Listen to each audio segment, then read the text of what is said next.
Boa noite, pessoal. Mais uma live nesse projeto aí de maratona de conteúdos.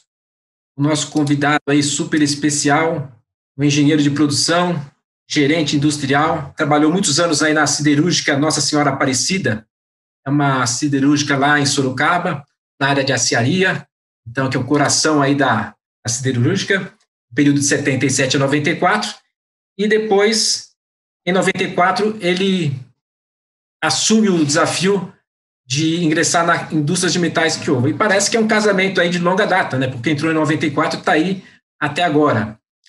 Então, com vocês, Edson, fala um pouco aí para nós da Kiowa, né? Esse desafio que você assumiu, que você pode nos trazer aí.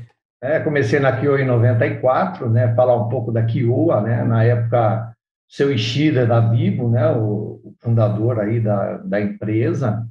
Kiowa é uma empresa, já é nacional, mas o seu Ishiro veio do Japão aí no pós-guerra aí e fundou a Kiowa. E Kiowa, ela significa, para quem é um nome meio estranho, mas significa harmonia e cooperação. Kiowa estamos no ramo de siderurgia, né? Siderurgia e fundição, atuando ali na fabricação de maçalotes exotérmicos. É um pouco meio complicado aí esses produtos nossos, né? Porque é conhecido aí como cabeça quente, né? E às vezes deixa a gente de cabeça quente mesmo. Luvas para fundição de peças, né? Em fundições. E também tubos para injeção de oxigênio em forno elétrico e também tubos para cortes aí de vários tipos de materiais. Enfim, nós estamos focados na área de siderurgia e fundição, né? Ajudando esse pessoal aí naquela fase mais crítica do metal, que é o final da solidificação do metal. Com certeza, né? Um assunto que eu acho que é importante comentar nesse processo, né? O quanto esse processo que a gente está falando de indústrias e para trazer, trocar ideias com a sua experiência, né? O quanto que essas empresas, por exemplo, que a Kiowa, ela é importante para as empresas de fundição. Eu vejo quanto uma empresa dessa é importante para uma siderúrgica, por exemplo, para uma unidade de Pindamonhangaba que tem lingotamento indireto. Ou seja, essas empresas dependem, se você olhar, na cadeia de fornecimento totalmente de empresas como a sua, tá certo? São empresas, de certa forma, estratégicas ali no processo, empresa que você representa. E aí a gente começa a fazer uma reflexão seguinte: ao longo dos anos, começa a ter uma desverticalização maior das empresas, né? As empresas, antes, elas faziam praticamente em tudo. Se bobeasse, você tinha a empresa que queria fazer a cabeça quente, queria fazer todos os processos, fazer. E hoje não. As empresas terceirizaram desde a mão de obra, às vezes, mecânica, a portaria, a recepção, fornecedores estratégicos de insumos, ou seja, cada vez ele está focado ali no core business, né? E aí, a opinião é a seguinte: como é que você acha esse estágio e também como é que a Kiowa também enxerga nesse contexto essa questão da desverticalização, se ela também repassa algumas atividades para os demais? Então, só ouvir um pouco a importância da Kiowa nessa cadeia aí. Bom, Sérgio, você até falou que de repente podia até tentar fazer a cabeça quente, e no passado tinha mesmo, porque... Eu não sabia. A Eletrometal, hoje a planta que é a da Vilares, né, lá em Sumaré, eles faziam a cabeça quente lá dentro. Mas é isso, né? Se você pegar aí, desde a década de 50, né? O próprio Ford, lá quando tinha aquela linha de montagem dele, viu que aquilo não estava dando mais certo e realmente começou essa estratégia do outsourcing aí, né? Porque não tinha como, era muito caro você ter que desenvolver todos os processos e ser especialista em todos os processos. E aí acaba que as empresas, você vai trabalhando, né, dentro e aí você precisa de uma coisa, você puxa ali uma área e começa a fazer aquilo que você está precisando, só que não é o seu core business, né? Aquelas coisas. Então, o que acontece? Eu mesmo lembro que quando eu entrei na Kiowa, né, isso lá em 94, 95, eu entrei para trabalhar na área de tubos, né? E a gente terceirizava muito a parte de fazer rosca, isso, aquilo. E eu achava tudo aquilo muito dispendioso e acabamos trazendo para dentro da Kiowa. Compramos uma rosqueadeira, trouxemos para dentro da Kiowa e a gente passou a fazer a rosca. Ah, tudo bem, deu tudo certo, deu o payback da máquina, porque realmente ficava mais barato fazer. Mas daí vai passando o tempo, os clientes vão cobrando. Ah, agora eu quero rosca BSP, BSPT, NPT, agora eu quero 12 fios por polegada. Aí você começa a olhar aquilo e fala, pô, esse negócio está ficando meio complicado para mim, né? Então, é melhor a gente parar de fazer isso, porque nós não vamos dar conta desses pedidos especiais aí. E fomos fazer o caminho inverso, de botar isso para fora. Quando a gente foi ver para fora, as máquinas eram outras, né? A forma de alimentar as máquinas eram outras, quer dizer, a gente viu que, pô, tudo bem, por um tempo funcionou, sei lá, quase 10 anos, mas não cabia mais para o nosso serviço fazer isso. Então, pô, passamos para fora e vida que segue, e tivemos muito melhor resultado, né? Porque o material começou a vir com uma qualidade muito superior ao que a gente conseguia fazer, né? O cliente ficou satisfeito também, porque parou de reclamar. Então, ou seja, nós temos que olhar para dentro do nosso negócio. Por quê? Porque à medida que o tempo vai passando, vai mudando o cenário do mercado, e às vezes não é só um produto, às vezes é um espaço. É um espaço Sim. físico que você precisa. Então, se você não tiver aquele espaço físico disponível para você crescer, às vezes você fica amarrado com a produção, porque você está fazendo coisa que não é do seu core business, que facilmente você poderia mandar para fora para fazer, né? Sem abrir tecnologia, sem fazer nada, simplesmente procurando uma melhor alternativa.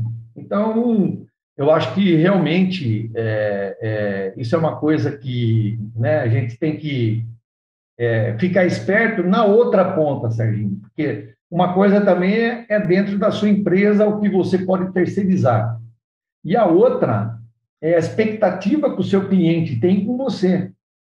Sim. E você também não pode fazer alguma coisa por ela. Então, às vezes, a gente fica focado em fornecer um produto, né? Não, eu faço bem cabeça quente, eu faço bem luva. Só que o cliente, às vezes, ele não está querendo só comprar aquilo lá. Ele quer alguma coisa a mais. Então, talvez você, hoje em dia, né? Principalmente agora que tem uma moçada nova chegando nas empresas e com uma expectativa totalmente diferente. Então, talvez hoje em dia, só você fornecer um produto bom não significa que você vai ficar perene ali naquele mercado e ficar muito tempo naquele mercado. Pode aparecer algum outro concorrente que fala o seguinte, não, eu não vou fazer só isso, eu vou fazer isso mais isso. Então, eu vou agregar valor naquele produto e vou... Então, eu acho que a empresa ela tem esses dois compromissos, ela tem que ficar aware aí para essas duas coisas.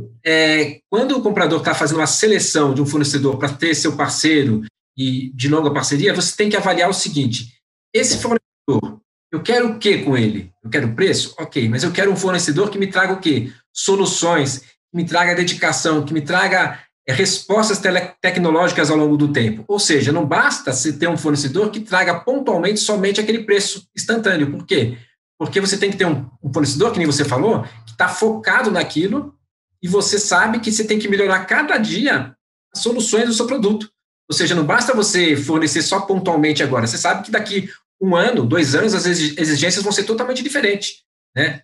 Pois é. E não dá para a gente investir em tudo, né? Você tem que investir no seu negócio, quer dizer, naquilo que você sabe fazer e melhorar cada vez mais aquilo que você sabe fazer, porque é isso que o seu cliente espera de você, né? Que você vá desenvolvendo tecnologicamente e vá melhorando. Então, se você perder tempo com as coisas periféricas do seu produto, né? Você nunca vai conseguir chegar numa coisa, no melhor que tem, né? Uma coisa que eu acho que é interessante, Edson, aí, porque como a gente fala muito de compras, e de certa forma, o foco, né, da guerra, treinamento e soluções, que é capacitação dos profissionais na área de compras, mas a gente sabe que comprar não é só, né? Comprar é um ato, teoricamente, fácil, né? Você vai ali, compra, paga, etc. Mas é muito mais do que isso, nesse contexto industrial, né? Como é que você enxerga essa parte de comunicação, por exemplo, a comunicação em compras dentro da fábrica ela tem que ser ampla, ou seja, ela tem que ser capaz, né, de entender, não só abastecer a empresa, né, tem que ter uma visão estratégica, tem que abastecer, saber o impacto que tem aquilo no preço do produto final, tem que ter uma comunicação ágil, isso às vezes nas grandes organizações tem algumas falhas, tudo bem, está se melhorando cada vez mais. E numa empresa média como a de vocês, como é que você enxerga isso? Tem um elo forte entre a produção, entre compras? O comprador tem ciência ali do que ele compra e tem o resultado, impacta diretamente no produto, não só em preço, mas em qualidade? Como é que é enxergado aí? Como é que funciona o departamento de compras aí?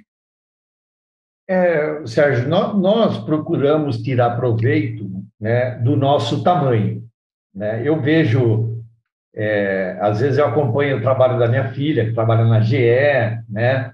O próprio Márcio, meu cunhado, que está assistindo aí, que eu já vi ele por aí. Então, ele trabalha em grandes empresas, eu vejo a complexidade que é a comunicação fluindo nessas grandes empresas, né? E muitas vezes a pessoa não sabe nem o que é aquilo lá, né? Aonde vai aplicar aquele material, aquele produto, aquele... Na Kiowa, como nós somos pequenos, a estrutura é enxuta, muito enxuta, então a nossa compra ela é baseada no seguinte: primeiro, aqueles documentos simples que todas as empresas têm, uma de forma mais complexa, outro mais simples, que é especificando cada matéria-prima, cada material que a gente consome, né, através lá de um documento que a gente chama de especificação de matéria-prima. Esse é o base que todas as empresas, logicamente, têm, né, que a gente envia para os clientes e já deixa balizado mais ou menos por aí o que tem que comprar. Os nossos compradores, eles conhecem o processo nosso do início ao fim. Então, eles sabem a aplicação de absolutamente tudo que eles compram, porque Importantíssimo, né? eles ficam basicamente ali muito próximo do chão de fábrica, né, conversando com o pessoal de fábrica. Então, por aí, os próprios compradores já têm uma noção de, pô, eu preciso ter mais fornecedor para essa linha aqui, esse material aqui para mim oferece um certo risco, né? Eu estou na mão de um cara só, ou esse grupo aqui eu vou fazer, você que é comprador aí, dá treinamento, nem sei se usa mais essa expressão guarda-chuva, né? Pedido guarda-chuva, que falava antigamente, quer dizer, você credencia lá uma loja e cada vez que você precisa, sei lá, parafuso, material elétrico, sei lá, alguma coisa de... Edson, só comentar aqui. Os nomes, às vezes, a gente coloca uma certa sofisticação, a tecnologia muda, então... Mas, na verdade, as estratégias são mesmas. É lógico que a questão da informática, etc., permeia, até a gente vai falar sobre isso, uma certa agilidade, mas está perfeito, é guarda-chuva, é isso aí. Isso aí do meu tempo era o pedido guarda-chuva. Mas, enfim, aí os nossos compradores eles têm condição de avaliar isso aí, o número de fornecedores, isso aqui. A nível vamos dizer assim, de meta, né, a gente sempre procura ficar, lógico, dentro do IPCA, né, dentro da inflação do ano, né, com uma margem aí de mais ou menos 2%, né? E como é que isso é uma coisa interessante, como é que nós fazemos isso daí, né? A gente tem um índice de inflação interna, que eles colocam uma cesta de produtos lá que são a importância para todas as áreas, e acaba saindo uma inflação interna que a gente acompanha nas nossas reuniões. E nós desenvolvemos também, isso que eu acho bem interessante, nós desenvolvemos uma planilha, né? Hoje tudo é computadorizado, mas uma boa planilha também ajuda bastante, né? Então, nós fizemos uma planilha com todas as matérias-primas e a implicação de cada matéria-prima no custo do produto final. Então, você imagine, você tem um produto lá que a matéria-prima é 30% daquele produto. Aí você tem expandido ali dentro dela umas 20 matérias-primas. Aquela matéria-prima ali, número 18, ela é 2% do custo da matéria-prima. Então, quanto que vai impactar lá no produto final? É os 30% e os 2%. Então, o comprador, quando ele está negociando alguma coisa, ele já tem condição de ir jogando esse índice que ele está negociando ali na planilha e ele já vê o impacto no custo final do produto. E é até interessante, né, Edson? É até interessante que ele vai começar a dar prioridade, não é prioridade, tudo é prioridade, mas ele consegue saber qual o item que relativamente vai impactar mais no teu custo ali. Então, ele tem essa percepção no exato momento, né? Não, no mesmo tempo que ele está conversando, ele já está ali, a planilha já está calculando para ele quanto que vai ser esse impacto de custo, aí já dá para ele ver mais ou menos como é que vai ser a briga dele, né? Porque se o negócio for feio ali, aí já viu, né? E de posse disso, né, você estava falando de como é que a comunicação flui. Então, como nós somos enxutos, estamos todos juntos ali, terminou uma negociação, olha, tal matéria-prima está subindo, dá uma olhada aqui, ó. Aí você já vê o impacto do custo. Isso é uma coisa que flui com uma certa tranquilidade na CNTP, né? Em condições normais de temperatura e pressão. Né? Agora que veio essa bola de boliche aí chamado Covid-19, fez um strike em absolutamente tudo, então mudou tudo, né? Essa planilha passou a ser uma coisa assim, quase que diária, porque a gente está trabalhando numa condição que parece que você tem uma inflação de 500% ao ano, porque todo mês, quase toda hora, está subindo uma matéria-prima. Então, se você der uma bobeira entre compras e vendas e abrir um gap muito grande, a hora que você vê, você já está fornecendo com um prejuízo. É muito perigoso, né? É muito perigoso. E você sabe, uma pequena empresa do nosso tamanho, por exemplo, às vezes você compra de grandes fornecedores e vende para grandes consumidores. Então, às vezes, você não tem muito poder de compra, você fica brigando lá, o cara se estressa e fala, viu, você vai fechar o pedido ou não vai? Aí você fala, puta, acabou minha margem de negociação, né? O que eu vou falar, né? E do outro lado, que você tem que repassar, você sabe muito, você já trabalhou em grandes organizações, o que nós fazemos? Fazemos gráfico de tudo e mostramos a realidade, né? A realidade nossa para esse cara. Olha, isso subiu tanto, impacta em tanto.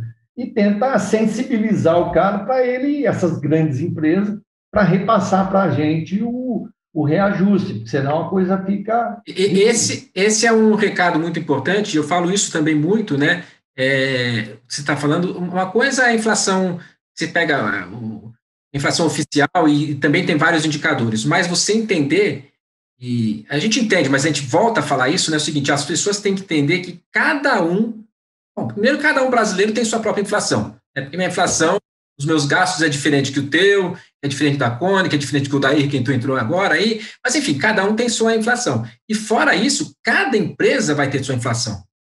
Óbvio, porque cada uma empresa faz produtos diferentes da outra, né? Componentes diferentes do outro. Então, aí o comprador, ele tem que ser proativo, com muita informação, até para negociar com os fornecedores, mas também negociar, porque às vezes são fornecedores necessários que você tem que, de algum momento, estar negociando uma condição diferentemente do que você só bater naquela meta, eventualmente, sendo que o cenário mudou. E você pode até estar inviabilizando um fornecedor importante na sua cadeia, né? Eu bato muito nessa tecla, né? Você tem que enxergar a empresa, principalmente a empresa grande, as demais empresas como uma parte da cadeia de fornecimento dela, né? Ou seja, quando a gente falou da desverticalização, enxergar o seguinte, olha, por exemplo, Maquioa, ela é um fornecedor, mas ela é muito importante para um processo XYZ. Então, lógico que tem uma negociação, tem metas, tem um certo estresse, mas tem que ter muito equilíbrio, né, para você não romper isso. Porque se você romper, você, na verdade, está quebrando sua própria engrenagem, né? Então, essa visão aí tem que ter. Muito Eu interessante. espero que você consiga bastante aluno dessas grandes empresas aí, que eles entendam como é que deve funcionar a coisa. Uma coisa que, de novo, tirando vantagem do tamanho, né? Eu, como faço também muita parte assim de vendas, na verdade, aplicação, né? Que é a parte mais técnica da coisa, o que acontece? Muitas vezes, o comprador, ele não dá para você um tempo suficiente para você contar um pouco para ele da sua empresa e dos seus produtos. Então, ele chama a gente para conversar, ou você marca uma reunião, ele quer falar do preço, né? O seu preço está muito alto, ou isso, aquilo. Então, a negociação fica muito em cima só do preço. E quando você vai falar alguma coisa a mais, eles não te ouvem. Ou seja, pode até ouvir, mas é aquela história do ouvir e escutar. O cara ouve, mas ele não escuta o que a gente está falando. Então, o que eu quero dizer com isso? Eu já tive casos, por exemplo, nós também participamos de uma feira aí a cada 5 anos na Alemanha, que é a GIFA, que é a maior feira que tem nessa área de fundição, e o gerente de um comprador, né, de uma empresa X aí, veio e falou para ele, nós temos que desenvolver um material, porque lá na Alemanha só está usando isso agora, não usa mais esse material que fabricam aqui no Brasil e vende para a gente. Bom, enfim, o cara essa empresa era nosso cliente, ligou para a gente, Menara, vem para cá, você precisa melhorar, porque lá na Alemanha tem um produto. Eu falei, viu, mas nós fabricamos esse produto. Mas por que você não ofereceu? Eu tentei oferecer várias vezes, mas vocês não tiveram interesse em desenvolver, em escutar o que a gente tinha para falar. Então, como isso é uma coisa muito normal, parece que não, mas é muito normal, eu coloquei isso na nossa política da qualidade, para a gente não infringir no mesmo erro. Então, eu coloquei lá o seguinte, que os nossos compradores, eles têm que reservar um tempo maior para os nossos fornecedores, a ponto de deixar o fornecedor à vontade para oferecer alguma coisa a mais que ele tenha para oferecer. Sabe, a gente falar um pouquinho mais dos nossos problemas, não só daquilo que ele está fornecendo, mas tentar arrancar dele alguma coisa que possa ajudar a gente. Até porque, né, Edson, pegando o gancho aqui, na verdade, se você tiver um comprador objetivando somente o preço, ok, mas as coisas mudaram, né? Sei lá, até a década de 90 e eu sei que cada empresa está num estágio de processo de desenvolvimento diferente, mas você pensa o seguinte, né? Preço e também garantir abastecimento do lado do comprador é função do comprador? Sim, é função. No entanto, não é só isso. Ele tem que ter uma visão, não passando do operacional, do tático, mais para o estratégico, ou seja, quais que são as oportunidades que estão no mercado, buscar desenvolvimento, buscar testes, buscar alternativas de fornecimento para não depender de uma empresa só, para você ter um plano B, etc. Então, ele tem que ter esse cenário. E para ter esse cenário, ele tem que prospectar no mercado, né? Não é só simplesmente o abastecimento. O abastecimento é extremamente importante, em função dele, né? Um jogador de futebol tem que jogar bola, mas ele tem que fazer muito mais do que aquilo, né? Tem que dar o resultado, etc., olhar para frente. E como você falou da ISO, na verdade, 9000, inclusive citou o Marcos, que está aí, né? Que acho que é assessor de vocês aí na parte de ISO, eu queria perguntar o seguinte, vocês, eu tenho certeza que sim, são uma empresa certificada já faz tempo pela ISO, né? E quais os ensinamentos aí que você traz aí da ISO? Trouxe muitas vantagens, óbvio que sim, mas por que tem empresas que às vezes eu reclamo muito da ISO, né? Cria a ISO, mas a ISO me dará problema, a ISO é isso, a ISO não pode. Parece que a ISO pessoa que está ali, parece que a ISO é um senhor ou uma senhora que está ali e falando para fazer isso ou aquilo, né? E não é isso, né? Então, eu queria ouvir sua experiência aí na parte da ISO. Aí. Pois é, e pior que isso que você está falando é uma verdade mesmo, né? Aqui hoje é certificada desde 2004, né? Então aí já vão aí quase 17 anos aí que a gente é certificado. E para nós deixamos já de ver a ISO 9000 como um entrave, né? Para a gente. A gente, já há muito tempo, a gente tira a vantagem da ISO, né? Na essência dela ali, onde ela realmente ajuda a gente a manter ali os processos, né? E com instrução de trabalho, procedimento, tudo que tem ali de importante na ISO. Mas a gente vê, o Sérgio, o seguinte, que muitas empresas ainda sofrem muito com a ISO.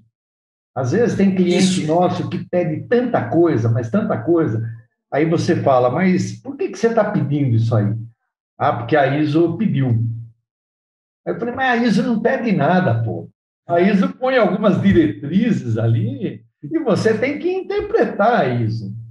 Aí é uma parafernália de documento, cara, se empanturra de documento, que aí ele acaba caindo numa armadilha, porque ele mesmo monta uma armadilha para ele. É interessante, né, Edson, que a ISO, que me incomoda muito, ela não foi feita para chegar, faltando uma semana que vai ter uma auditoria, ou alguma coisa, você sair correndo para colocar as coisas em ordem. Na verdade, não. A ISO ela foi feita para ela funcionar e fluir normalmente. Agora, se toda vez que você tiver uma auditoria bater o pânico que está tudo errado, é porque alguma coisa está errada. Eu penso isso. Ela tem que ter a simplicidade, ou seja, tem que ser funcional, né? Ela tem que fazer você caminhar, avançar, mas você não pode dificultar o teu trabalho. É mais ou menos isso, né? Eu não vou falar para você que uns 2, 3 dias antes tem que dar aquela aquela geral, aquela correria ali para ver se está tudo em ordem. Eu acho que isso aí, eu acho que é até meio natural. Mas o que a gente vê é o seguinte, que se cada um fizer a sua parte, que a gente já minimiza muitas coisas ali, extraindo ali o que realmente a gente vai precisar na empresa. A coisa flui normalmente, a gente tem dados que você sempre precisa, e aí, puta, não coloquei. E aí, agora vai atrás, então, porque vai ter que colocar. E na época, se você colocar tudo online, tudo que você esquematizou da ISO, você fazer de forma natural, aí tudo flui, do jeito que você falou, não precisa nem dar correria antes da auditoria. Eu acho só que o problema da ISO são algumas coisas assim que ela acaba dando uma burocratizada ainda, sabe? Então, eu vou dar um exemplo para você. Por exemplo, a de 2015, né? A revisão de 2015, que foi que entrou a gestão de risco. Tudo bem, é uma ideia interessante, porque você tem que saber no contexto que você está, né? No mercado, se você está correndo risco ou não de alguma coisa. Então, peraí, o seu mercado está acabando, está vindo um concorrente de fora, sabe? Você usa muita energia elétrica e não tem energia disponível no mercado. Quer dizer, o que você vai fazer para se manter vivo? Né? E esse é um negócio cada vez mais difícil. Então, eu acho que essa gestão de risco, ela veio muito para a empresa fazer ali olhar meio que para dentro dela e ver o mercado na parte de fora para ver como é que ela está em relação a esse mercado. Só que é o seguinte, o jeito de você tratar isso, ele é meio burocrático. Então, às vezes, numa empresa que nem a nossa, você trata de algum risco ou alguma oportunidade numa reunião de indicadores, sabe? Como a minha filha gosta de falar, num one-on-one, né? Que ali, nossa, é na cara a cara, agora é o one-on-one, né? Ali com o Jorge, que é o nosso diretor, e mais, vamos fazer tal coisa, vamos para lá, vamos para cá. E acaba saindo uma coisa mais ágil. E aí você não joga isso lá dentro do que a ISO pede, aquela estruturação toda da análise do risco ou da oportunidade. E você É isso sabe, aí. no dia da auditoria, né, você pode espernear, mas o cara não quer saber, o cara quer tudo direitinho ali. Sim, é o que você falou, tem que saber de acordo com o que você se comprometeu para fazer compra, não ter compra urgência, é só você se planejar direitinho que não vai ter compra urgência, né? Mas assim, é simples falar, a gente sabe que na prática, assim, e outra coisa que eu queria comentar, e acho que aí para você não sei se encaixa tanto, mas todos nós, de certa forma, estamos inseridos aí nesse avanço tecnológico brutal que tem ocorrido ao longo dos últimos anos. Nas mudanças, de certa forma, de produção, de comunicação, tudo, e bem, a tal indústria 4.0, né, que fala, olha, está mudando tudo, é célula para cá, né, fotocélula, é automação, é isso. Como é que isso impacta, como é que você enxerga isso aí para vocês? Muda alguma coisa, não muda? Lógico que muda para todos, né, mas como é que você está enxergando isso aí, vocês, olhando como metalúrgica que eu aí, e também como Edson Menara, né? Sérgio, eu particularmente sou um entusiasta aí da indústria 4.0, né? Como todo engenheiro gosta de ver automação, gosta de ver a coisa meio que funcionando sozinho, né? E só para entender um pouco, né? Isso começou aí lá no final do século XVIII, né? 1760, lá 1800 e pouco, na Inglaterra. E com a vinda do vapor, né, que não tinha, e a força da água, acabou que eles conseguiram trabalhar mais o ferro e o carvão. Nascia aí a primeira Revolução Industrial, então, lá por idos lá de 1800, né? Aí a segunda, né, na segunda já metade aí do século XIX, 1850 aí, né, e foi até a Segunda Guerra Mundial, basicamente, já com o aço, eletricidade e petróleo, né, as empresas já começaram a desenvolver melhor aí tecnologicamente, né? Aí foi a segunda revolução industrial. Então foi a substituição do ferro, carvão e energia a vapor por aço, eletricidade, basicamente, e petróleo, né? Aí até o fato marcante na época aí dessa segunda revolução foi a linha de montagem que o Henry Ford fez. Um pouquinho antes, né, dessa data aí, né, porque ele montou ali meio que 1920, 1913, e montou a linha de montagem, que era aquela coisa, né? Podia ter um inglês, sabe, um chinês, um brasileiro, não importava, porque a linha de montagem era o seguinte, ó, você faz isso e acabou. Aperte esse parafuso aqui e segue para frente. Então, era aquela coisa, né? 1 milhão de negros trabalhando. Mas, enfim, ele conseguiu fazer, né, o que ninguém fazia, um carro aí em 98 minutos, né? Mas uma mudança totalmente do meio de produção, né, que é a linha de montagem, né, quer dizer, Foi um marco a assim, divisão, brutal, né? Porque as outras empresas demoravam para fazer um carro. Então, até o próprio pessoal dele começou a ganhar mais dinheiro, porque ele pagava muito bem, porque ele não queria perder, né, funcionário. E esse pessoal também começou a consumir mais e começou a ficar mais exigente, vamos dizer assim, né? E aí, após a Segunda Guerra, daí já lá em 1945, aí, né, com o avanço da informática, robótica, eletrônica, telecomunicação, aí a produção começou a ser automatizada, né, e veio a terceira revolução industrial, que é basicamente o que a gente conhece aí até hoje, né? E hoje nós estamos falando em digitalizar os dados. Então, é a cooperação das máquinas com os humanos em tempo real. Essa que é a verdade da indústria e 4.0.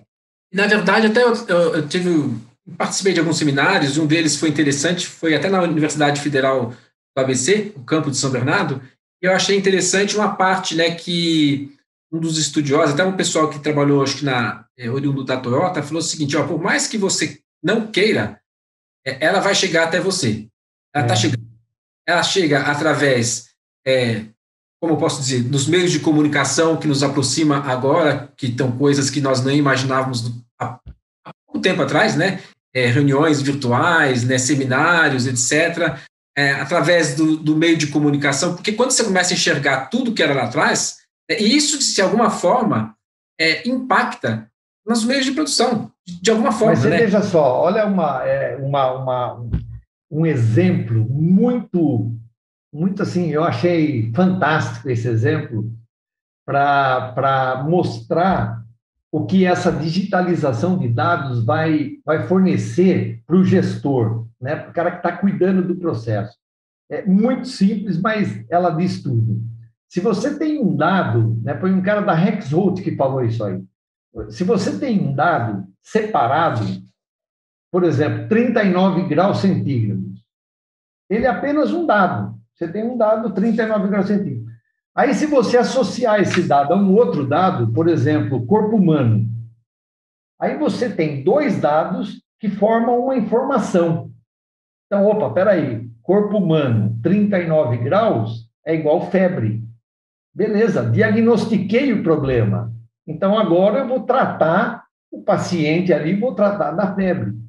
Agora, imagine todas essas informações vindo das máquinas, né? A quantidade de informações, na verdade, não são só dados, são dados combinados.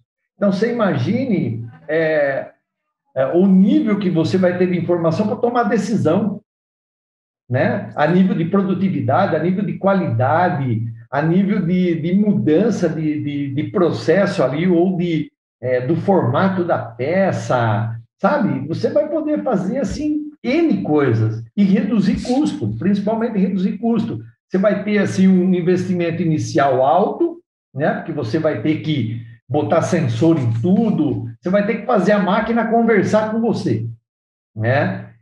E a hora que ela começar a conversar com você, a vida da gente vai facilitar muito. Mas, viu, Sérgio, uma outra coisa importante dentro da 4.0, só para finalizar aí, por causa do adiantado da hora, é o seguinte: hoje o cliente teve até essa moda aí dos restaurantes, botar vidro ali onde é a cozinha, Sim, é verdade. vai lá ver a cozinha do cara, quer dizer, então uma cozinha organizada, o chefe, tira foto com o chefe, vê aquelas panelas bonitas, isso, aquilo traz para você um certo conforto de estar ali naquele restaurante, porque você fala, pô, dá para confiar nessa comida. Os nossos clientes querem a mesma coisa. Eles querem chegar Sim. na sua empresa e ver que você está trabalhando de uma forma que o seu processo também dá segurança para ele. Entendeu? Por quê? Porque do jeito que está a coisa hoje, a quantidade de coisa que tem para fazer dentro da empresa, informações, clientes, os nossos clientes exportam. Então, se você tem um problema, a quantidade de coisa que já está moldada ou já está lá na frente é muito grande. E é interessante que, a partir do momento que você tem a desverticalização, mas também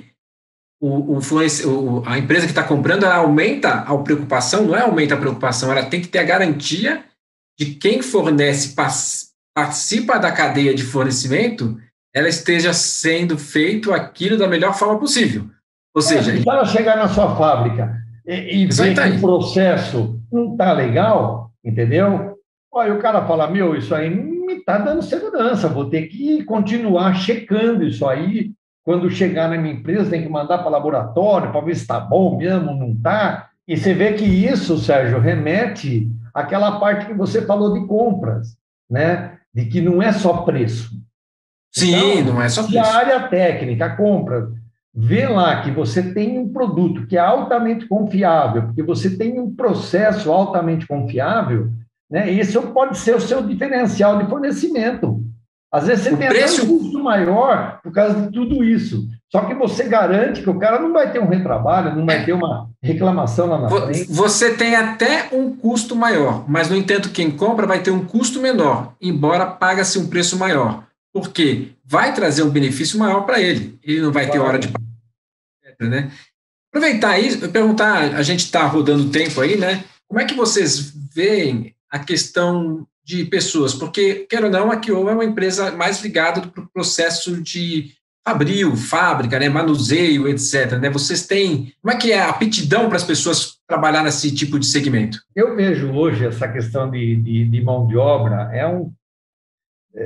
é uma coisa interessante, porque nós temos áreas de muita manufatura dentro da empresa. E hoje em dia, o pessoal está envelhecendo, lógico, e esse pessoal que está vindo novo, né, é o pessoal mais da geração de celular, um pessoal que sabe mexer um pouco de tecnologia ali. Aí, quando o cara vem para uma área de produção, ele estranha aquele ambiente. Então, você acaba tendo uma certa dificuldade com esse pessoal, né? E na outra ponta, né? Quando você precisa de gente que tenha aí uma parte maior aí de tecnologia, você também não tem esse cara. Ele também não está preparado. Então, eu acho que nós temos uma geração aí que está no meio do caminho, né?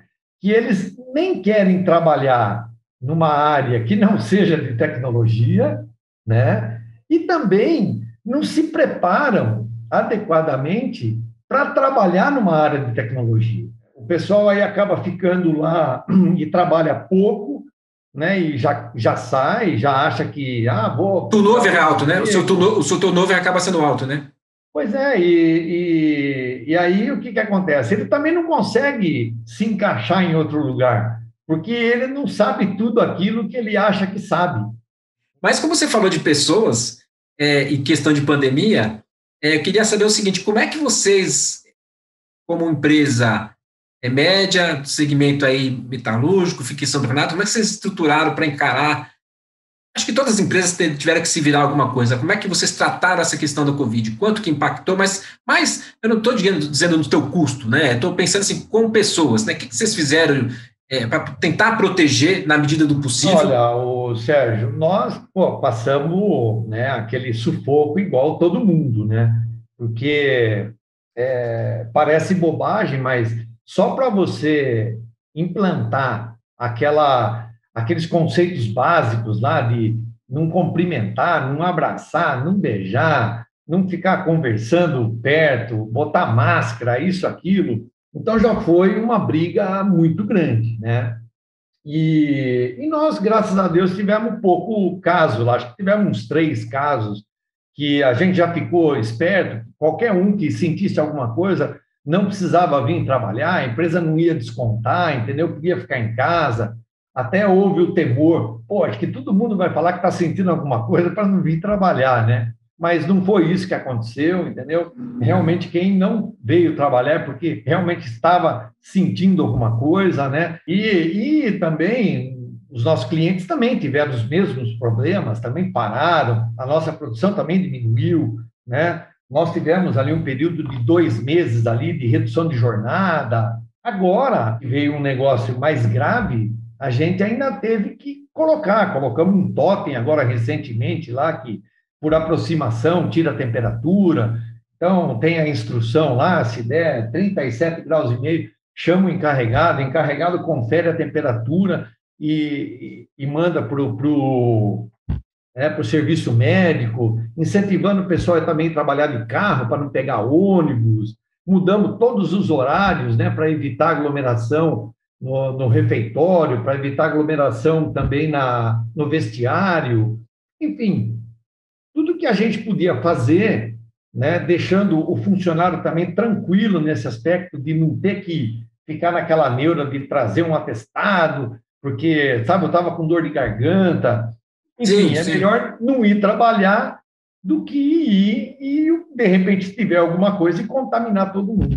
O Márcio Sampaio aqui, ele colocou no chat qual setor específico, quando migra para a siderúrgica, talvez tenha mais dificuldade de adaptação aí, né? E o oposto, qual outro segmento se adapta melhor, né? Hoje em dia, o Márcio, vou ser bem sincero para você, o ambiente é muito diferente do que era antigamente, né? Eu trabalhava na Cearia, o Marcelão, trabalhamos muitos anos junto na Cearia, e era comum você chegar em casa com o uniforme todo furado de aço, porque dava aquelas explosões e você ficava assim com o capacete, caía tudo na gente, furava toda a roupa. Nós tínhamos um balde de ácido pícrico para passar em queimadura, né, Marcelo? Fazia no laboratório, isso, aquilo. Hoje em dia, mudou muito. Hoje em dia mudou muito. Hoje em dia, você nem perto do forno você não pode chegar. Você fica em salas assim, que é tudo computadorizado. Hoje, o forno conversa com o cara. Ele está olhando ali os dados ali, é impressionante. Ele tem tudo. O que a gente tinha que sair lá, escutar o barulho do forno, olhar se está saindo muito, que a gente falava, está muito espelhado, está ardendo o olho. Cada coisa era um significado. Hoje não, hoje o equipamento te fala tudo. Bom, Serginho, então, obrigado também pelo convite, né, de participar. Eu acredito que eu, pelo menos em todas as palestras que eu já participei até hoje, que eu vi até hoje, sempre alguma coisinha a gente leva, né? Sempre. Porque a gente acaba sendo provocado por uma colocação ali, uma observação ali, e a gente sempre leva assim, pô, peraí, será que eu estou fazendo isso na empresa? Será que eu não tenho lá, não está acontecendo isso lá dentro da empresa? Por menor que seja. Então, a nossa intenção, né, hoje foi tentar provocar alguma coisa dentro desses 4, 5 assuntos que a gente comentou hoje, né, de forma a agregar para cada um dentro da sua empresa. Gente, esse é o intuito, né? Quando ele falou, é uma pequena diferença que eu acho que agrega, porque eu falo muito o seguinte, eu acredito numa coisa, o ensino também mudou, tudo mudou. E quem acreditar que não mudou, então sai de campo, por favor. Por quê? Nós, hoje, quando faço treinamento, eu chego numa sala de aula virtual, antes era presencial, muita gente experiente, muita gente que tem uma bagagem de conhecimento. Então, é uma via de mão dupla. Você traz sua bagagem, você traz seu conhecimento, você traz sua experiência, divide, mas também você recebe muito. Eu faço uma analogia, né, com um técnico de futebol, né? O técnico de futebol não precisa ser um craque que nem aqueles cara que joga em campo, até porque ele geralmente não tem nem idade mais para fazer aquilo. Mas o quê? Ele tem que ser um agregador. Então, esse é o papel, né? E aí, quando você falou que alguma coisa, pegando o gancho que você falou, tá, Edson, que alguma coisa eu pude trazer de diferença, essa é alguma coisa que é importante. Porque às vezes você vê até no jogo, né? Tão disputado, mas essa pequena diferença que define, né, uma vitória ou aquele diferencial. Então, eu tenho certeza que você agregou muito aí com essa linguagem clara e objetiva. E, mais uma vez, o intuito não é tratar de cada tema, né, de forma teórica, é uma coisa mais light, mais suave, né? Então, é isso aí, né, Edson? Acompanhe o canal Nós das redes sociais, Guerra Solucoins no Instagram e também no nosso canal que está nascendo, né? Então, daqui uns 5 dias já vai estar a live editada aí do Edson dando essa entrevista. Tá bom, gente? Muito obrigado, boa noite a todos. Até mais. Tchau, tchau. Boa noite aí. Um abraço para todo mundo aí. Valeu.